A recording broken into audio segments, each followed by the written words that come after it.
Hey guys, didn't notice you there. George Mesa, Third Eye Edify Podcast. Anyone who has known me for my life may see me here as my most comfortable, but it's hard to say nowadays. A lot's changed past decade or so, but I'm still a musician through and through. I'm still a teacher, and that will never stop. And I still perform from time to time when I get the chance. It's definitely a passion, performing, but the most important thing to do is teach, I think. It gives back to the community. It gives back to... It helps me feel good about what I've put most of my life into. So those are just some of the reasons that I'm still a musician. And no matter what, I have said it before, I'll say it again. I think I even wrote it in this book that I'm working on. Everyone is a musician. We are all scientists in some way or another. And as I often do on this show, my main goal today is to potentially change at least a thought or a perception about certain things that you grew up thinking are just set in stone. Certain things that must be a certain way. Of course they must be. That's what they said anyway. Or at least that's what you think now. What do I mean by that? Let's make the word of the day pitch or frequency. What are they? Are they the same thing?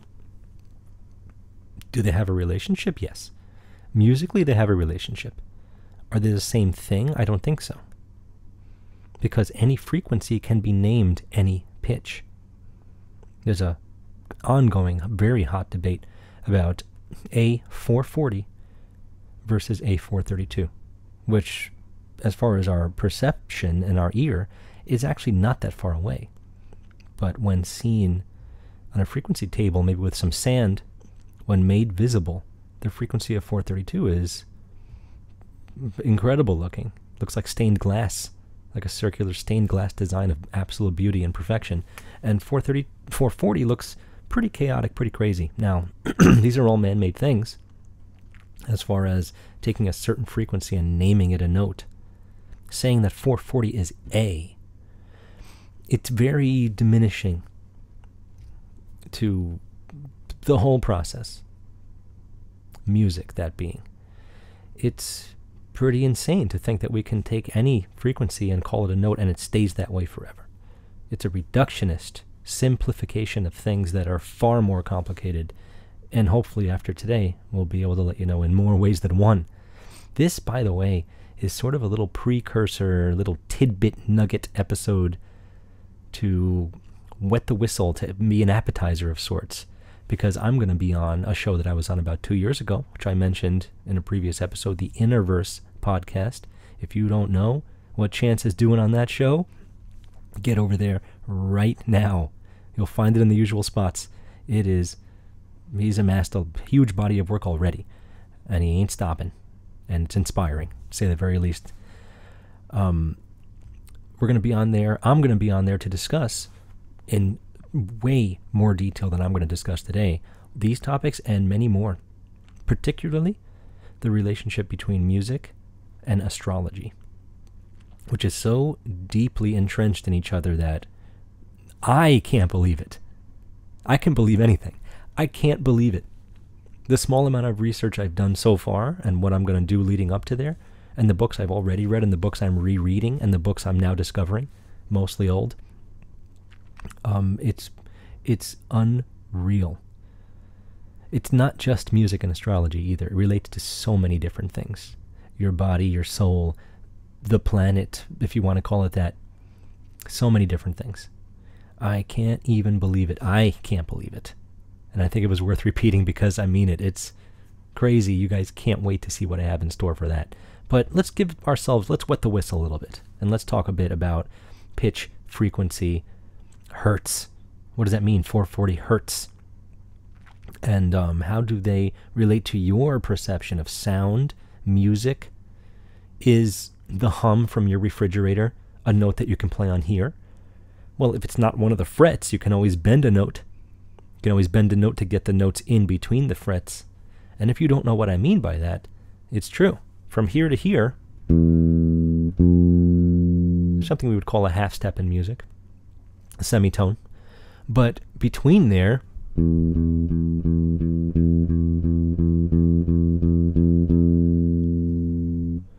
and that's just a little tiny bit of what's in between. There's a lot of stuff going on, typically labeled around 100 cents. 100 cents per fret, 100 cents per key on the piano. And if I'm already past what you already know, that's okay. I'm not looking to overload the senses like I often want to. I'm going to do my best to keep this one a little shorter. No guarantees, but we'll see where that goes. Why don't we start with definitions? I can't help but do that. I always do. And I am just looking through my Harvard Dictionary of Music, which is a relatively large volume. It's not a multi-volume one, but it has a very large amount of information and very well written, thoroughly conceived definitions, some of them spanning multiple pages. The definition for pitch is about 2 pages, lots of different paragraphs to discuss lots of different aspects of pitch, because pitch has changed. Pitch has changed over the years. Anyone who's not a musician probably does not know that. Anyone who has an idea, I mean, I've seen little memes and other kinds of little things on the internet that talk about it, how it's, a conspiracy theory that we have 440 to keep us away from 432 hertz. I'm not sure how accurate that is. I think it has been kept. I think 440 was pushed on us on purpose, yes. But as far as keeping 432 away, if it really were that simple, and 432 was, the answer to everything, if all the those Gaza pyramids were tuned to 432, because they are frequency generators, and they have insulation, much like an electrical circuit does. Different types of stone, for example. Look into it. It's really something special. Then the whole world would have been saved already, so to speak. And I half jokingly say that if everyone just sang or played 432 all day, we'd be set in stone. But when you tell me that 432 has to be the letter A, we're already adding the man-made equation part of this into it. And it's far deeper, far more connected to the place we live and ourselves. And I think it's not even close to being that simple. It may be everything is a good reason to investigate. Everything is a good reason to look deeper. But I don't think that's, the answer. And if you recall my recent interview with Spiro Generos, we quickly established that there's no one answer for a diet. There's no one answer for somebody's health requirements. And it's the same exact thing for this. For all music to be a certain frequency, it really takes away. You can't match what a bird sings on here without a lot of hard work. And even then, you'll never match it. There's so much that goes into it. We'll also discuss what timbre is. Often mispronounced because it's spelled Timbre. But timbre is the quality of the pitch, the way it sounds. In other words, the same letter being played from this instrument or a piano, or to move on to a different family of instrument, an oboe or a clarinet, or a trumpet or a trombone, that A is going to sound different. Different instruments have different timbres. Different people have different timbres in their voice when they sing or when they talk. And I'm always amazed at how, even though we're all so similar in a certain way, I rarely hear a voice that sounds just like somebody else's. It requires imitation, it requires acting. It's incredible how much variation you get out of the vocal cords, which really aren't chords. If you've ever seen that in a video, I highly suggest looking up vocal cords, under a microscope or some kind of a video device. It's pretty crazy looking, pretty frightening, as a matter of fact. It's incredible. It really is. So from the dictionary, the Harvard Dictionary of Music, frequency is the primary determinant of the listener's perception of pitch. And I would like to add that that means the fundamental here. What is the fundamental? How do we perceive pitch? Are our ears even more magical than we think they are? Yes, they are. If you look up the terms forward and backward masking, which in a nutshell is the reason why you can actually hold a conversation in a busy restaurant without having all the other voices interrupting you listening and focusing on the table that you're at. It masks things you don't need so you can hear what you need to. It's probably part of a defense mechanism, in all honesty. Your ear can actually prioritize what you need to hear. It's the same reason you don't hear your heartbeat in your ear at all times. There's blood passing through your ears. You don't hear that all day. It would be completely maddening, I assume. Think about that. It's interesting. It's interesting. And keep in mind, we are just on the tip of the iceberg of what I plan on discussing and just these concepts in general. I hope you're already thinking about notes. What are notes? What is a pitch? What is frequency? It's much deeper than you might think. Now, from the same dictionary, there's a definition of pitch: the perceived quality of a sound that is chiefly a function of its fundamental frequency. When I play this note A, you're hearing what we now established as the letter A in our current musical system, in the current Western musical system, by the way. Yes, a tabla, a sitar from India, they have pitches that they're designated to, but they say that it's C, but it's not necessarily this C. Not necessarily. And that, we'll save that for another day. But when you have a vocal tradition in a small village, they sing the note that they're singing. They're not taking a tuner and making sure that they start on G sharp. That's just not how it works. And again, don't worry if you're not a musician and don't know about, notes and stuff. I'm not really this isn't going to be a music theory discussion whatsoever. You're going to use your senses to hear what I'm doing, to hear what I'm talking about, to hear what I'm playing. And I think it'll make some sense here. Now, fundamental frequency, what does that mean? What does that mean as far as the rest of the frequency? Is the fundamental it? Perhaps not. And thankfully, I have a string instrument here. And of course, I know bass guitars are typically 4. I'm not showing off. This particular instrument, with bobinga on the top and swamp ash for the body, has a very pronounced mid-range, as in low, mid, and high frequencies that you adjust on the knobs of the instrument, for example. And having a strong mid-range, I'm about to boost my mid-range all the way, as a matter of fact, and focus on the back pickup. What this does, this is the back pickup here. What this does is it helps you hear your what are called harmonics better. Because every pitch has something that's called an overtone series. Every pitch has essentially every other pitch in it, in relation to the fundamental. This has perplexed people for centuries until recently, when we came up with something called equal temperament. Every single fret, the distance from this note to this note, is the same mathematical distance as this note to this note, and so on. The same thing for piano keys. Every key is the same distance mathematically from each other. Now, this sounds like the obvious thing to do. Well, of course all the notes are equidistant. Why wouldn't they be? They're not supposed to be. And it pains me to discuss this, because you learn so much in this world of equal temperament. And it works. Of course it does. You can teach theory with it. You can listen to classical music. It works. But there's something special about the way you can play, let's say, a fretless instrument or a wind instrument that has a variety of application available as far as changing the way pitches can be inflected. They can be a little sharp, a little flat. Sharp meaning the pitch is raised a bit, flat meaning it's lowered a bit.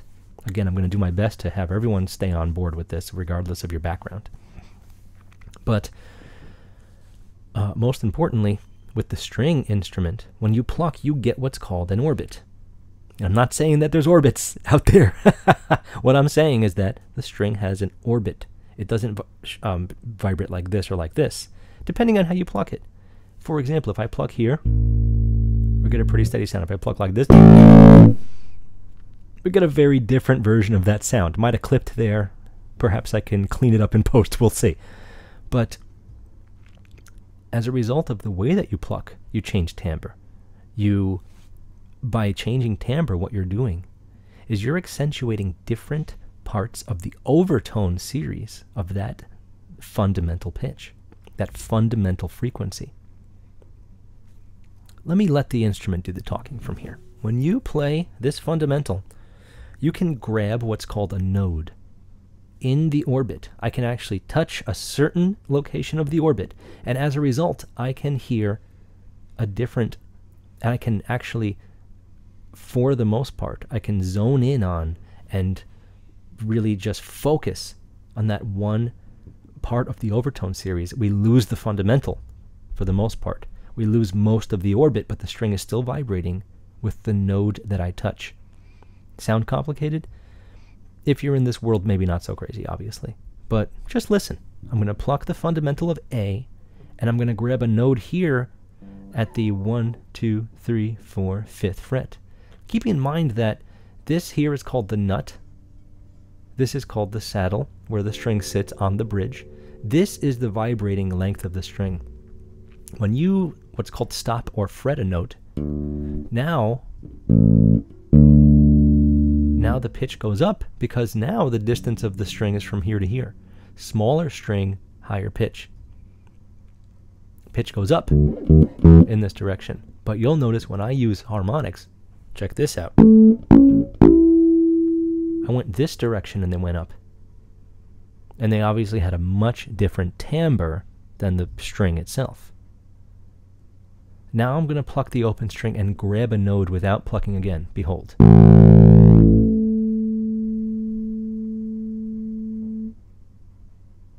Now I actually grabbed several overtone series notes higher than the fundamental to grab 2 octaves higher than the actual pitch. If I want 1 octave higher than the pitch, and this is what Pythagoras noted when he heard them whacking away on the anvils, the blacksmith, he noticed that when the item was half the length, we got an octave. We got an octave higher. 2/3 was a 5th, and so on, as the story goes. So if I go to the 12th fret here, don't worry if you know what that is or not, not important. This is the actual halfway point of the string. If I grab this node, I get 1 octave higher, octave being the same note. When you play a scale, it goes from 1 octave to the next. Here's A. At the end of the scale, Do, Re, Mi, Fa, Sol, La, Ti, Do. We hit another Do. We hit another A. They're the same exact note. These 2 notes are not the same note. Clearly. Here's the halfway point. Without pushing down, I raised the pitch by really honing in on one part of the frequency spectrum of this fundamental pitch. Now I can go to its 5th. Don't worry if you know what it means. Now I can go to the next octave. You see how it's rising in pitch as I grab these nodes? Keep going. I can do it blindfolded, but I'm on camera. I'd like to make it work every time the first time. And another octave coming.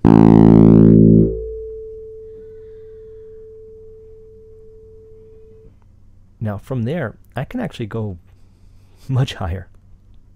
It's really something.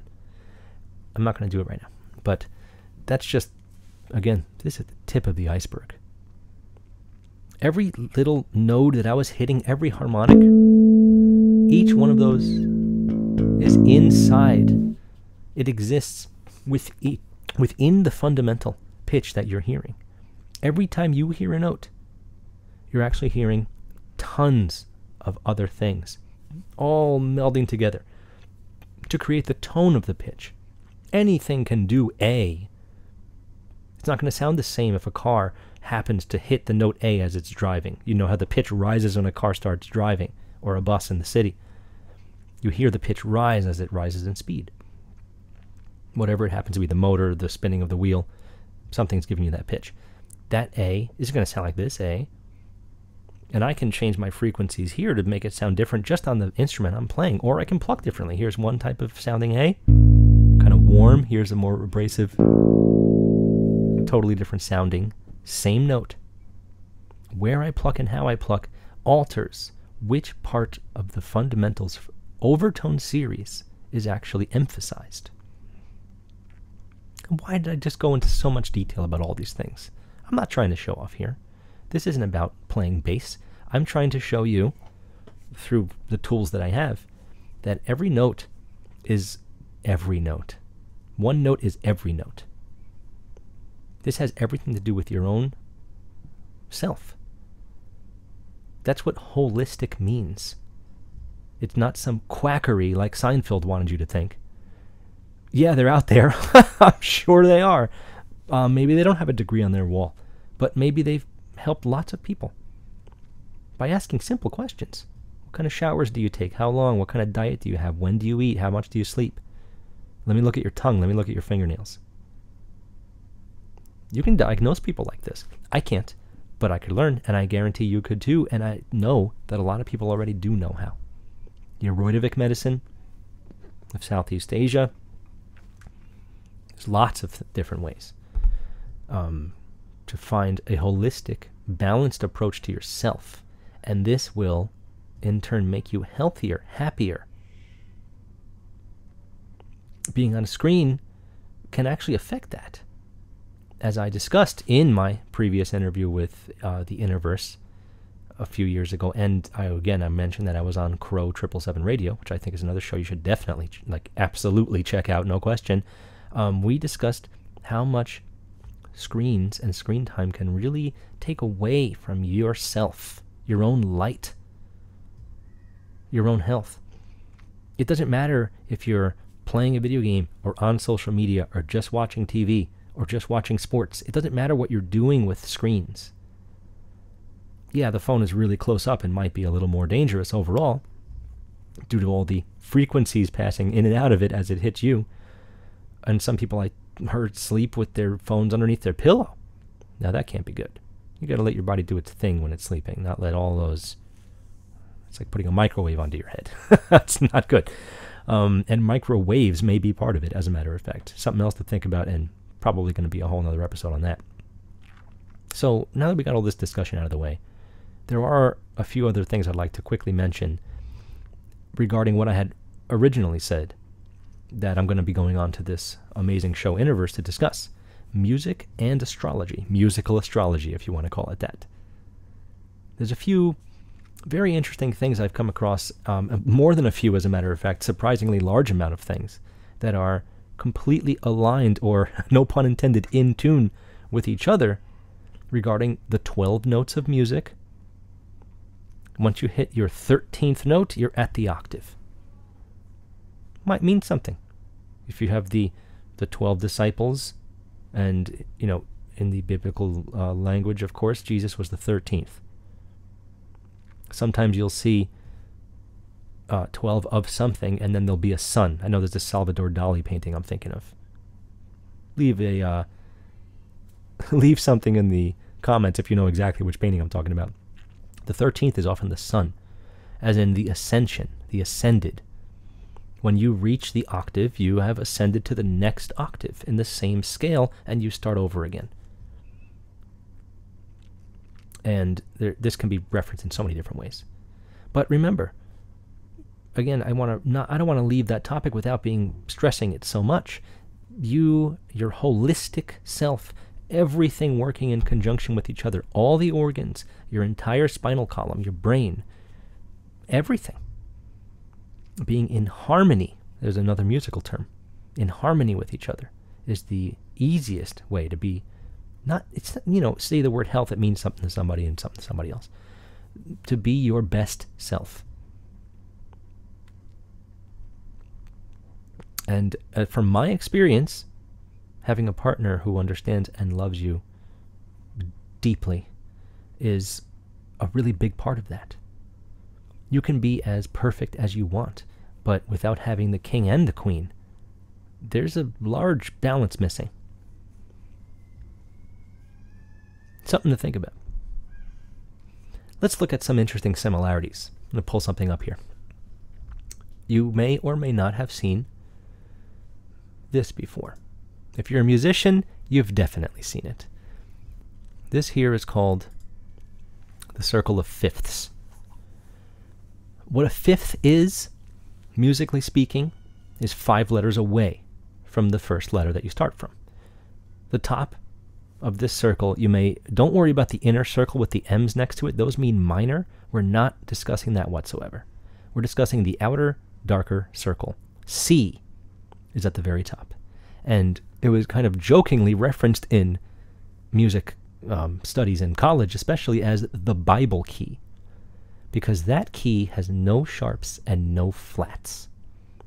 These are called accidentals. If you don't know what they are, again, don't worry about it so much. It's more important that you just follow along with what I'm going to compare. Now, you may be wondering, why isn't A the first letter on the top here? And there's going to be a very interesting similarity with the Zodiac there that I will discuss in a second. But now that we got an idea here, this is more of a tool for a musician than anything else. We've seen enough. This can also exist in another way, what's often called the wheel of music or the circle of tritones. It has a few different names. But if we look at it this way, which is the way I'm going to primarily look at it, now you can see, if you recall, the second letter from C going clockwise was G. Now it's D flat. That's the flat symbol there. So interestingly enough, this wheel, while it has a few similarities, is actually quite different. Again, I'm going to use this one. You can take a screenshot if you want. I'm going to use this one for our comparison here. Now, I'm going to show you, whoops, sorry about that. That didn't work out too well. Sorry about that. I'm going to use this wheel now to show you the wheel of the Zodiac, which you may or may not recognize. This wheel here, with the zodiacal symbols, starts at the top with Aries. That design is the ram's horn. I happen to be an Aries. Now, the most interesting similarity here, first of all, it's the same thing. It's a wheel of 12, just like our clock that we use in our modern time, and just like the months of the year. So what's most interesting to me right now to point out to you in a third eye Edify way is that Aries, much like C, is not the first zodiac of the year. And if you look at it the right way, it's the third one. It was technically the fourth, I guess. And that is the same thing in music. If we start from A, we get A sharp, B, C. So now the question begs to be asked,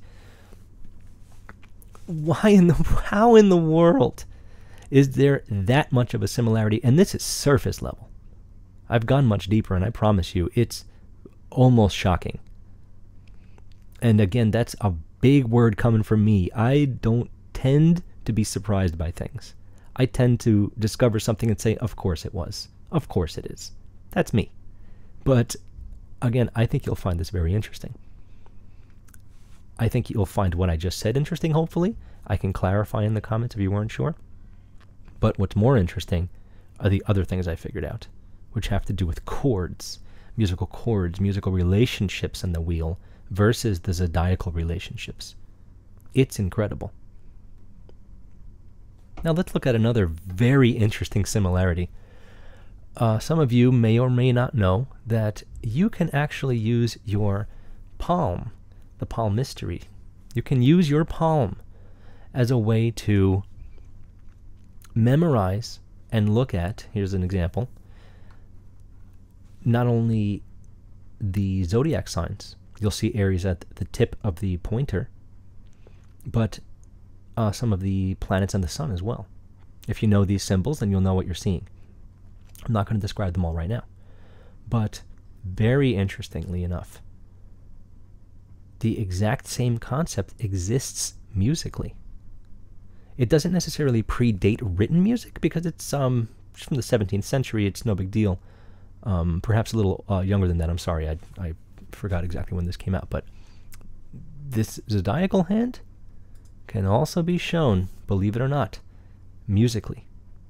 And it's called the Guidonian Hand. Guido di Arezzo invented this idea. And I'll show you a few different images of this because it's worth seeing in a few different ways. It's a pretty common way to see it. You'll notice that, well, first of all, it's not English, but there's what seem to be a combination of letters that don't really make a lot of sense in the hand. This is because when they first were singing do, re, mi, fa, sol, la, ti, do, and believe me, they didn't do that at first because they didn't use the same scale that we use back then. They didn't even have scales like that. They had something called modes. They used things called hexachords, a 6-note concept, not a scale. Scales resolve themselves, much like what I played earlier. Do, re, mi, fa, sol, la, ti, do. We hit the octave. We resolve the scale. If you don't get to the octave, listen to what this sounds like.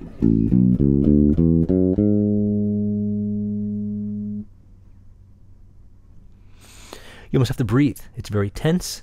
It almost sounds like it wasn't finished, or that it was incorrect, or that there was a lack of resolution. Here's the scale finished again.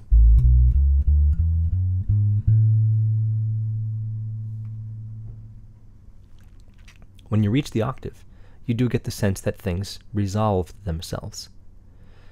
This comes to kind of the crux of the problem. When we use what we call equal temperament, an equal division of each note, and we used our major scale, the do, re, mi, fa, sol, la, ti, do, it sounds perfectly fine. It sounds like it really works. But we're hearing one note at a time, monophony. Once you hit polyphony, polyphonic, multi-notes, harmony, then things get messy. Is it imperceivable? Maybe it is. Or maybe it isn't. Maybe it's really obvious, and we've just been raised in a system of music that keeps us in the dark about what music could be and should be. Believe me, as a musician, I'm surprised. And I hope that this is intriguing food for thought for you. We saw the zodiacal hand, we saw the Guidonian hand. Now, I do want to point out something else here. You may have heard the gamut, running the gamut, as in doing everything available to you. This here is, in so many ways, a description of what is called the musical gamut. We see the Guidonian hand on top. If you look underneath, and perhaps I can just kind of hone in on that, actually. If we look underneath, get like a better look at it. Here, let's try this. If we look just at this, you'll notice that the black boxes, each one of these is a note. Ut, re, mi, fa, sol, la. Ut was do at first. We use do now. T was also called si, S-I. But as you can see, no pun, it's not there. There are 6 boxes for each what's called hexachord. And each one of them has its own name. There's hard and soft hexachords. Some were used more than others. But depending on what church you sang this in, and trust me, most of this is church music. Almost everything I learned was church music, Western church music, German, Austrian church music primarily, as a matter of fact. This is the bulk of music theory teaching nowadays, if you learn in our schools in our Western education system. This is, you wouldn't learn anything about Indian music. You wouldn't learn anything about super ancient music. No way. There's going to be a much more thorough discussion about all of those concepts. And I've got something pretty big saved. As you can tell, I'm fairly excited about it. I'm just kind of wetting the whistle here, giving you a chance to see something new and with the Innerverse, and also for you to know where I'm coming from with all this stuff. Strangely enough, here's one last look, actually, before we move on. Here's one last look at the Guidonian Hand with the lines showing you, if you start from C, you get C, D, E, F, G, A, B, and then a new C, and the octave keeps rolling, same octave. On the top, we get E, the very top of the middle finger. E is often mi, do, re, mi. But more importantly, when you form chords, you have what's called a root. If you play a C major chord, C is the root of that chord. You get a root, a third, and a fifth. And don't worry if you don't understand that. Bottom line is, if you play a C chord, C major, you get C, E, G. E is the third. And the third is a very, very, very big thing. Yeah, sure, it's Freemason, but it's also, of course, been biblical and lots of other things. Now, don't let that fool you, the simplicity of the concept. Because there's so many musical concepts that actually adhered to that in way more ways than one. And I'm leaving a lot of little mysterious little tidbits here on purpose. I'm sure you realize by now. But again, engage with me in the comments. I'm sure I can give you some more snippets of what we're looking at here. Here's one last thing to look at before we discuss something else here, is that this here is a description of our modern writing system with the G clef.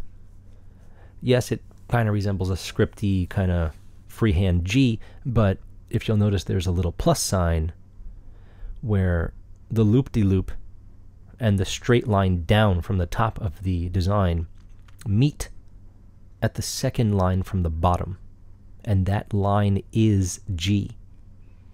So it's the G clef for a number of reasons. It actually designates where a letter is in this clef. Again, don't worry if you're not 100% sure about what I'm describing. That little circle there, that what we call a football, is called a whole note. It's just telling us that that space is to be played. It's the letter A. This A is what a 440 is. If you go down an octave, you cut it in half, you get 220. You go up an octave, you get 880. That's how frequencies work. When they're doubled, you hit the next octave. Understanding what an octave is might be far more important than knowing what all this other stuff is if you're a non-musician. As in, you didn't study it, if you're not a professional musician, or one who at least understands these things. You can take lessons for 5 years and not know what an octave is, I've noticed. A lot of students learn the fundamentals, they are able to play songs, they are able to play scales, but they can't explain one thing about anything that they're doing. It's the equivalent of not knowing what a noun is. You should know how your language works, because music, like math, like I've described in previous episodes, is a language. It has rules, it has ideas that can be transported to other languages, to other concepts, to other ideas. All of it's important in my opinion. Very important, might I add. So, final tidbit to leave you with here, I think, this might be the best thing. Take a look at this image here from a book I hold in pretty high regard from Johannes Kepler. A lot of German things going on here. Even Hertz was named after Heinrich Rudolf Hertz. And a lot of German philosophy, a lot of German engineering, a lot of German science has led to many of the things we still hold very true and value and study and consider correct. Now, what is going on here? The first thing to mention to somebody who's never seen anything like this before is that at the beginning of each little section of music here, there's a clef. And you'll notice that they're placed in different areas. Don't worry about it so much. The bottom line is this. You can tell some of these are bigger than the others. Saturn has 1, 2, 3 notes, and then it goes right back down those same 3 notes. Every single one of these does that. It hits a high point no matter how far away it is, and it comes back down. What this is a notated description of the orbits, the perceivable orbits of these planets, these heavenly bodies, as they've been called a million times, you'll notice that Venus is completely stationary, note-wise, while the Earth, you don't know what it is musically if you don't know, but it's the smallest interval possible, 1 fret away. If you don't know what this is, take a picture of it. Think about it. So what is that? What's a mode? To the modern musician, Western, a mode is a scale that is started at a note other than the first note and then played from that octave. Again, as I've been saying, please don't worry so much if you're not sure. But most importantly, these are representations of what are called, well, let's just mention this too. If you picture the fixed stars, they all rotate together. These heavenly bodies don't follow that. They are seen to be moving at their own rates, at their own styles, so to speak. And when seen over large bits of time, they create incredible mandalas in different shapes. It's a reason to think about how orbits work to begin with, how they tell you orbits work. But think about this. Earth was perceived as the lowest amount of motion, other than Venus. It's the way that these calculations came to be, by the way. This is an old book. This is a very old book. People have come forth with new information since. Now, he was still, I would say he was on the fence about which was true, Copernicus or Ptolemy. You can put this into whatever terms you want. But just know that there's way more to the connection between music and astrology than you might think. And I've got a lot of information in front of me that I didn't even say yet. You can't wait, and neither can I. And I hope to see you soon. Please catch me at the end of next month on the Innerverse Podcast. We're going to be recording at the end of next month. Perhaps it'll appear in October. I'm so excited I can't even contain myself. But I hope to see you soon, and thank you so much. I'll see you guys next time.